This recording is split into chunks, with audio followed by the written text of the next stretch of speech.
Well, I think I've got good ears, but all engineers would say that, wouldn't they? I mean, I think I've stood the test of time. I've been doing it for 35 years, and I haven't really changed my perspective of making records. I think it is. I'm quick. I can be quick as well. So I don't.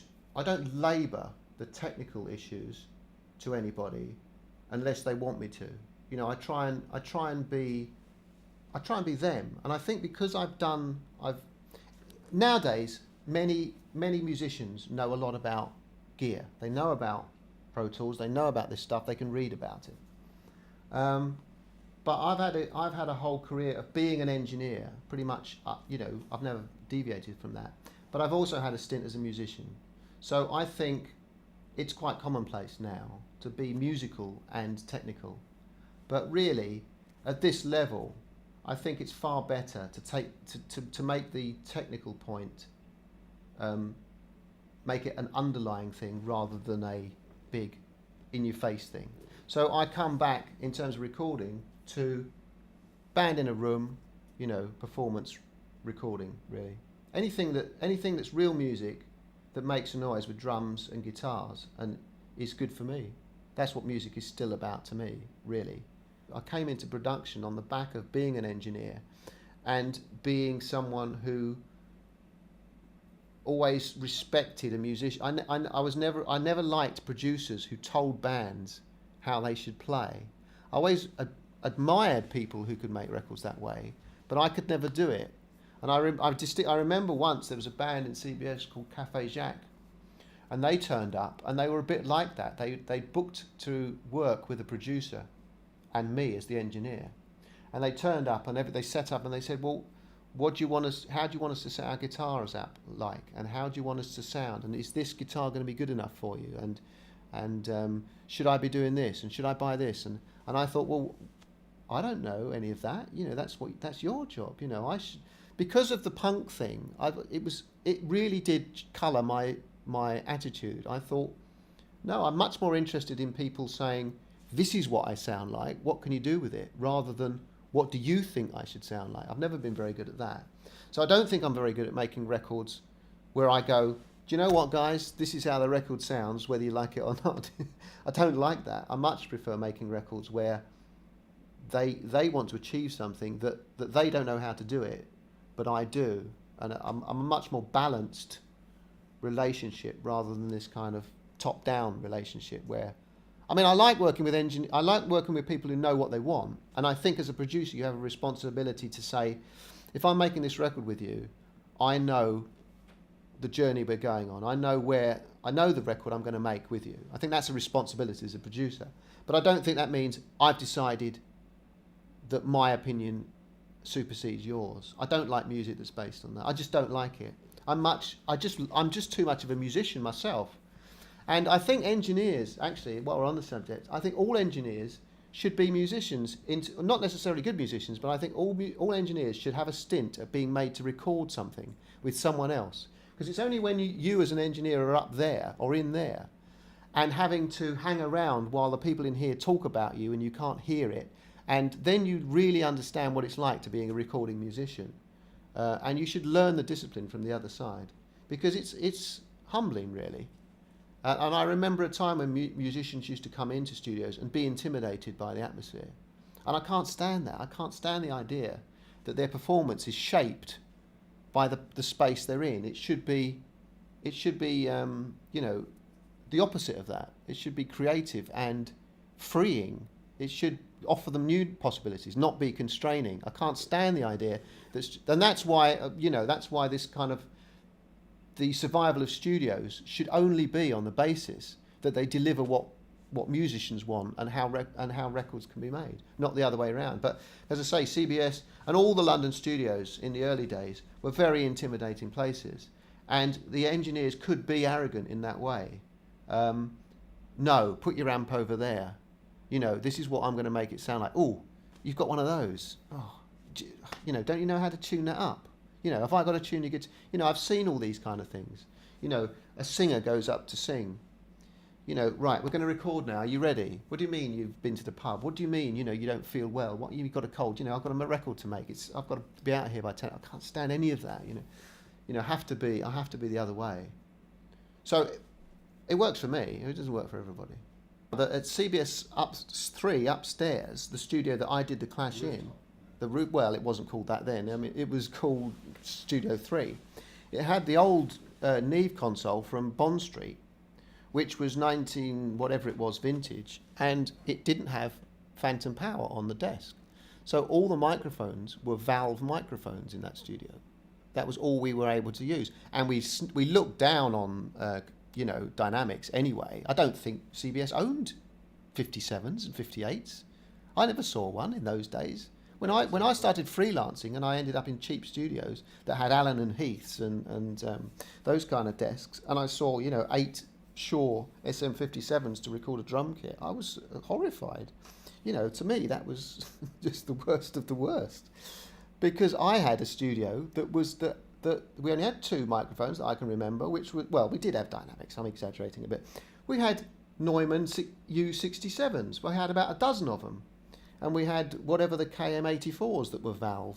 I mean, I can't remember now, but that was about it. We just had loads of them, and we just had to and it was weird having to plug all these microphones up, because having about 15 valve microphones all singing away at the same time was probably all you could do in 1960 whatever. But in 77, it just seemed like a pain in the arse, because they only about 2/3 of them ever worked at the same time well enough to use. But that's how the Clash album was made, with all valve mics, because the desk didn't have phantom power. Well, they didn't know any different, really. They turned up as a band. And we were quite used to recording bands as bands. I mean, there was one room in that studio. The control room was probably about half the size of this one. And the recording room, was probably about the size of this one. There were no vocal booths. There was no other spaces. There was nothing else. It was just a room with mics in. And we set them up, 4-piece, drums, bass, 2 guitars, guide vocal. And that's how they were recorded.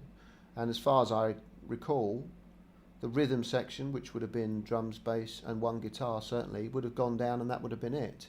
So it was very much all in the room recording. In terms of politics, I mean, that was a bit more complicated. They usually turned up with a few hangers-on. They usually turned up with Bernie, their manager. I mean, I have to say that I wasn't producing the album. I mean, there's a guy called Mickey Foote producing. Now he was essentially their sound guy. And he was the guy they asked to produce the album because they wanted a familiar face on the other side of the glass, basically. Now, Mickey was fine. I didn't have a problem with Mickey.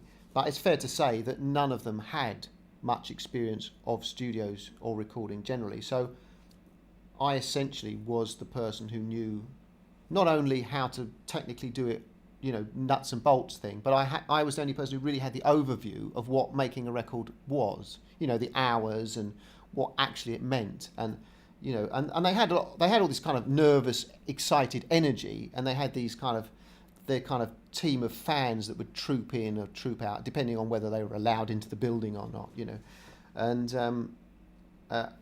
it was slightly complicated, because they would be a bit kind of rough and ready.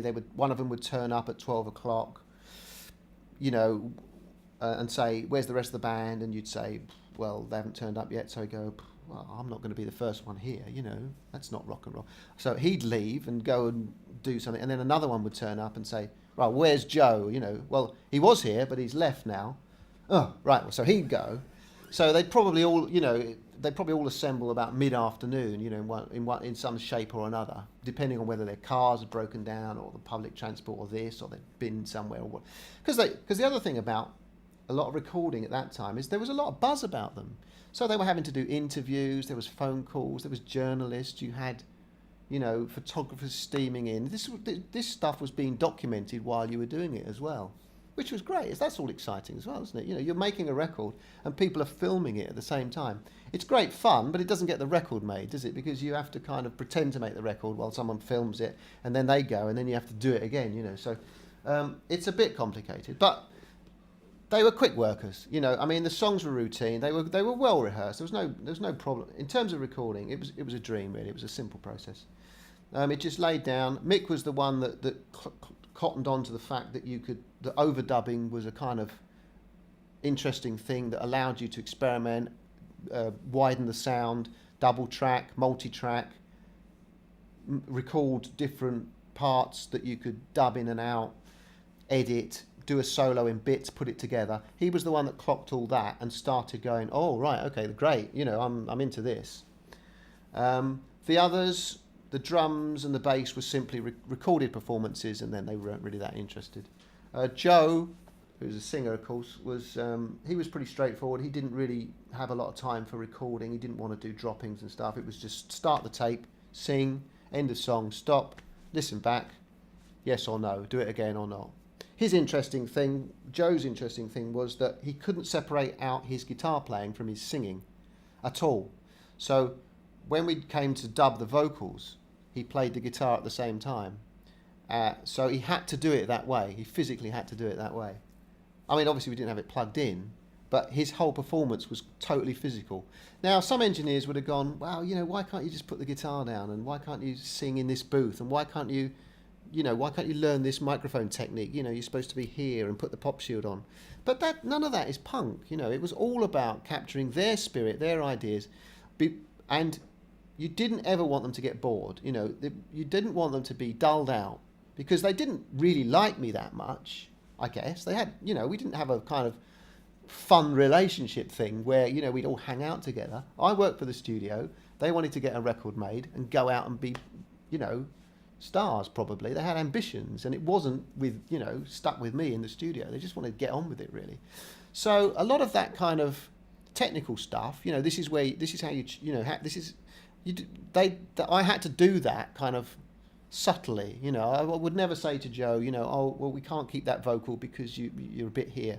We just had to deal with that, you know. And I suppose that was my role, really, to sort of not undermine their ambition at that stage, really. Not allow the technical aspects to get in the way of what is essentially just a get on with it record, you know.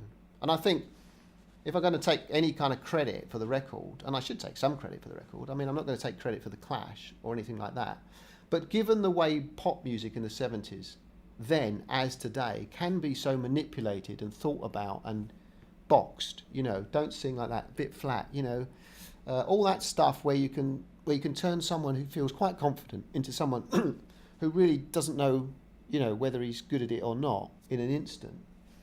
And I think I'm quite good at picking up on that kind of stuff and allowing the freedom of performance, you know. I've always think I'm good at that. And I think on that record, it was all about that. And I think my credit is that I didn't interfere with the process at all, and I allowed the record to be made in a way that other people probably would have interfered in a misguided attempt to make it something which it never should have been. That was for the second album and the third album, and then they'd learnt their responsibility as studio musicians. They knew how to make a record then. They didn't know how to make this record. And I've always been excited by making first albums. That's what I like doing, because I love that sheer not knowing, you know, that combination of not knowing but wanting to do something, you know. So I've always done well with first album. When people have made 6 albums and they've been around the world and they know what all this stuff does and they've learnt their tricks, it's a completely different record, and then you've got to be a completely different engineer. And I can do that as well, but there's nothing beats the first time in the studio.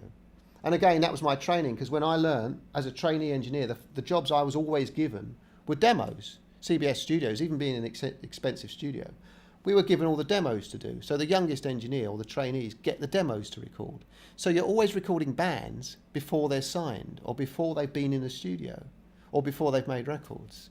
And that's always a great time, because hopefully, if they're any good, they're fearless. They know they've got something. And that's the most exciting bit of record making for me. You know, I don't always think that a microphone on a snare drum is the best thing. I'm quite happy to be very open-minded and change things. I think you've got to be alive to situations. So I think I'm fast, and I think I'm open-minded, and I think I'm enthusiastic about, you know, what makes a good record.